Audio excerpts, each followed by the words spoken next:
Kia ora and welcome back to Video Drones. This is Hannah Talks TV. I'm Hannah Hart.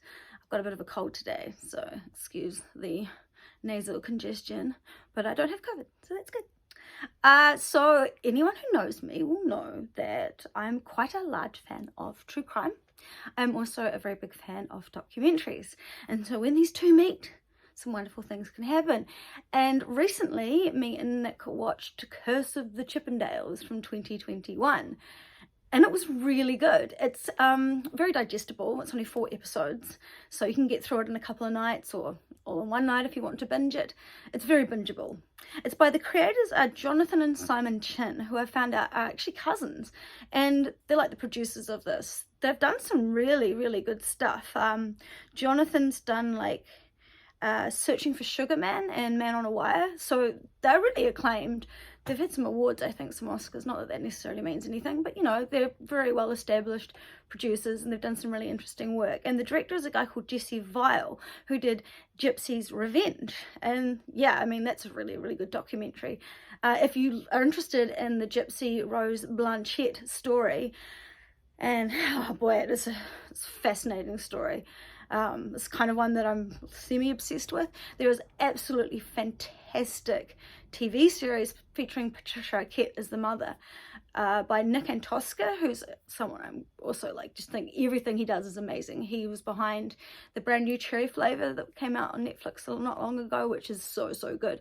But he did the show called The Act, which is all about Gypsy's story and her mother, and that is so good and beautifully directed. So I'd highly recommend, if you're at all interested in true crime, that's actually a really good TV show that follows very closely what really happened. It's very disturbing, but very good. It's just fantastic. So Jesse Vile, you know, he's been involved. He's directed some really interesting stuff, and especially that documentary. That's the only one that I really know of, but I'm certainly going to look into his work more now because I was really impressed with this. So the Chippendales. I was born in 1980, so I vaguely remember them. Like, they were part of the cultural fabric of you know, even in New Zealand. I'm pretty sure they did actually come to New Zealand, and as far as I know, they were like half-naked guys that would jump around and dance for women. And of course it didn't really leave much an impression on me when I was younger, but everyone knows the name Chippendales. It's kind of one of those almost I'd say even international phenomenons, because they did go all over the world with their tours. I've never been to a strip club, and I'm not really interested in looking at half-naked dudes. Not really my thing, but in terms of equality, I mean, strip clubs are everywhere. So it was really good that women finally had that equality to drool and objectify over men. Like, I have no problem with that. It seemed kind of, I don't know if wholesome was the word, but it wasn't like too explicit or anything like that. So yeah, I understand that it was something that, like, it seemed to me like mums and their friends would go check it out and drool over the guys, or maybe bachelorette parties. So yeah, I knew all about it. But what I didn't know is that there's this crazy true crime aspect to the Chippendales. And it's not nearly as squeaky clean as you'd sort of think. Some pretty messed up stuff happened within the company. The guy that actually came up with the whole concept, well, he had a club and he wanted to get people in on more nights, and I can't remember who pitched him the idea, but basically the idea of having male strippers for women, and it was a hit. And he was this man called, his name was Steve Bangery, I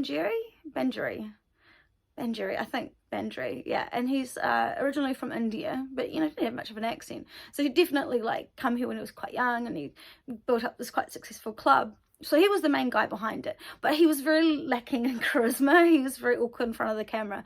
So there was another chap called Nick, who ended up being like the big daddy of it all. Like, he was really charismatic. He even on camera, you know, he just exuded this kind of confidence, and he helped build the brand up. So the kind of two very central figures in the story.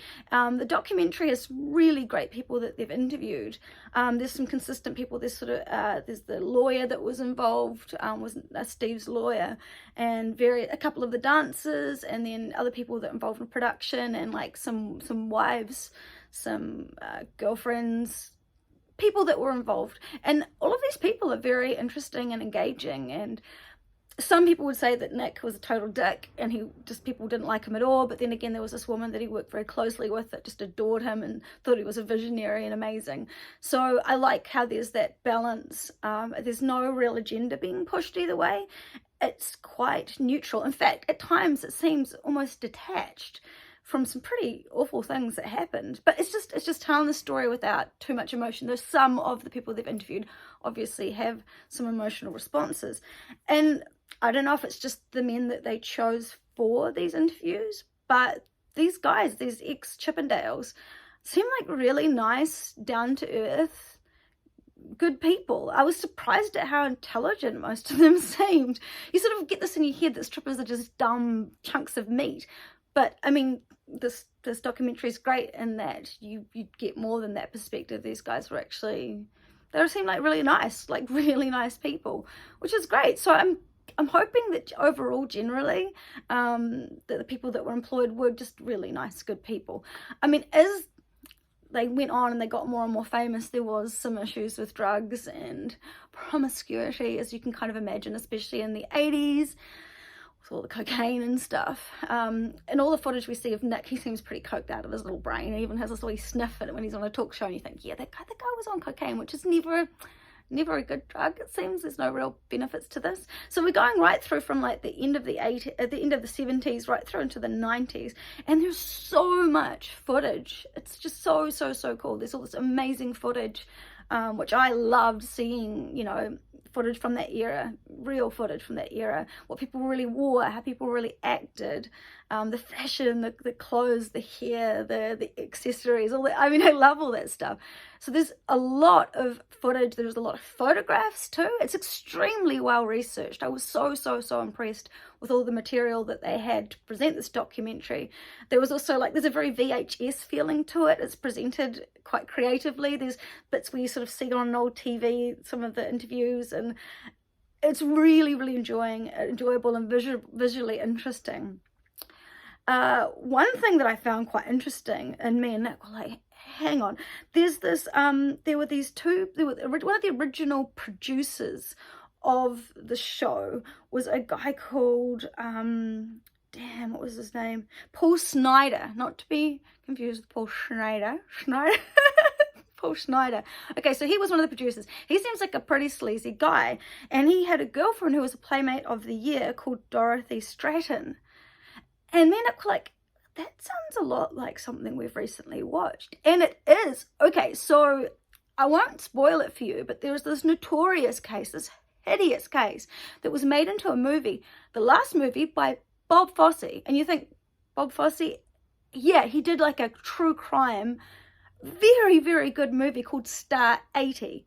This movie is so good and it's so dark. It's really surprising coming from Bob Fosse, but me and Nick love this film. It's really interesting, and that is all about the relationship between these two people. So spin-off of this is, you know, maybe see The Act, but also check out Star 80 by Bob Fosse. We were even thinking about doing a review on it because it is such an interesting film. Really well done. So that was like, whoa, you know, we knew a little bit about what was going on here. Also, okay, so Alexander Parsons was involved in the music. He's the music department for this. This is how you do it right. Okay, mad props to Alexander Parsons. The music in this is just, it's just perfect. There's some big hits that were big at the time that are appropriate for certain scenes, but he's also found lesser known songs that are just really good and fit really well. Ones that we had to Shazam because we hadn't heard it before, but we really liked. So this is music supervision done well, because the last video I did, I was talking about, I can't even remember the name of it now. I hated it. It was about Francis Ford Coppola's this is why I need it, because my brain's just like, but yeah, the music was so bad. I just couldn't even handle it. So this is music done right. It's just, yes, 2 thumbs up. This is how you do music supervision on a series. Was so impressed. And overall, like, yeah, it doesn't come across as being necessarily biased in one way or another, which I think is a real achievement. And like I said, all the footage is really good. The way it's directed is really good. The cinematography is great. It's edited really well. And they've chosen really interesting, sympathetic characters to interview. So really interesting cultural phenomenon that it was kind of really interesting to learn more about, familiarize myself with. And yeah, very engaging, very gripping. Some really, really creative police work towards the end there. I'm quite surprised. And me and Nick were saying about how we really like stories that are quite nuanced. They're not sort of one way or the other, and that surprise us. And we were saying, like, there's no way such and such did this. There's just no way. But turns out, so the way it's presented, yeah, it's really, really interesting, and we were surprised. I mean, like, you know, we're pretty good at predicting what's going to happen in a movie, and we were surprised at what really happened in real life. So for a story that's stranger than fiction about, I mean, like, you know, the Chippendales, they kind of burnt out by sort of the 90s. They weren't really much of a phenomenon. From time to time around town, I'll see like a poster for like half naked guys are coming to town, you know. I suppose it's still kind of a thing, but it's funny because strip clubs with women are massively successful. They're everywhere. They've been that, you know, they had gentlemen's clubs like way back in the day. So there's always been this female objectification, which is kind of generally a bit more extreme than sort of like guys just stripping down to G-strings and sort of strutting around. But yeah, it just kind of, it was like a kind of a brief little period of time where male strippers were kind of a big deal and cornered a market. And they're a multi-million-dollar company, traveled the world, and some great footage of them all around the world. So yeah, really, really interesting documentary, really well made. The subjects are, they're really, really nice, interesting people. Yeah, a few of them, like there was this old grumpy codger, yeah, he was great. I can't remember what his name was, but he made us laugh. So yeah, I'm going to give this a solid 7 out of 10 hearts. I think check it out. There's a lot of reasons why you might find this quite interesting. And especially if you're my age or even younger, you know, and you only vaguely know about these dances, you'll learn some more. And the crazy true crime that goes on around these guys. Just fascinating. So I hope you enjoyed that. We're thinking about maybe doing the Greasy Strangler next this week, or maybe St. Maud or Censor. They're all really good. We had to take last week off because Nick's preparing for an art exhibition because he's a multi-talented man. And so that we're quite busy, but we're going to make up for this week. We're just trying to decide which film we're going to do. But for now, here's a wee TV thing for you. Hope you have a lovely week, and I'll see you all later. Bye!